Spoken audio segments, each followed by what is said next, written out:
Let's talk about the future of the allocator-manager dialogue. As both sides adopt AI, will we see greater transparency or a new arms race in analytics and model secrecy?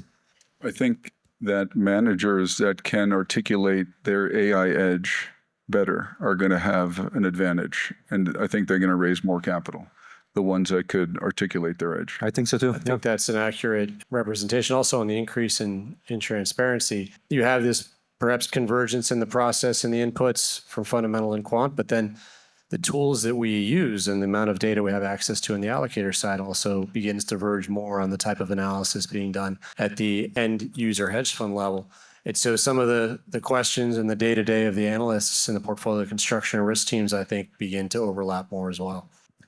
I'm thinking about your question as relates to private markets, and I think there's going to be huge additional scope to apply AI there, and those will continue to outgrow the public markets and market cap. I do think, though, in the future, for allocators, it's definitely going to elevate decision-making. So I hope it doesn't replace us, but I do think it certainly, as a valuable tool, definitely elevates the decision-making process.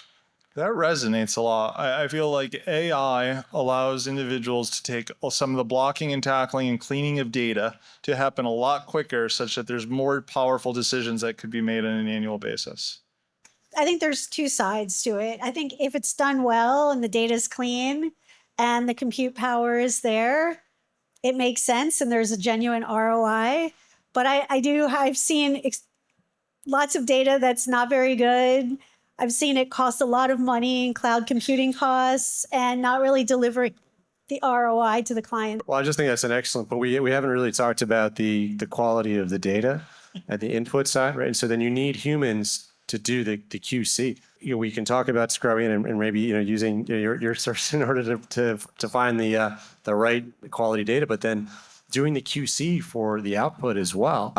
Certainly, we want to check the responses we get back from a GPT, but doing the data analysis, making sure that the quality of the data you're getting out and there's been no issue with either the input or the output is still there's. For all the leverage we're getting out of AI, there's still a huge human element in that. I was going to say, when you were asking about the future with AI and allocators, it's going to be also with the effect on monitoring, because the way it is now, monitoring happens on a very periodic basis. There's certain degrees of monitoring happens weekly, monthly, quarterly, annually. But now with all these tools in AI, it's going to make the monitoring more of a continuous process, because as soon as there's a new PDF out there, as soon as a new piece of information is out there, these AI algorithms are going to digest it quicker and faster. So I think it just becomes more of a steady state continuous monitoring.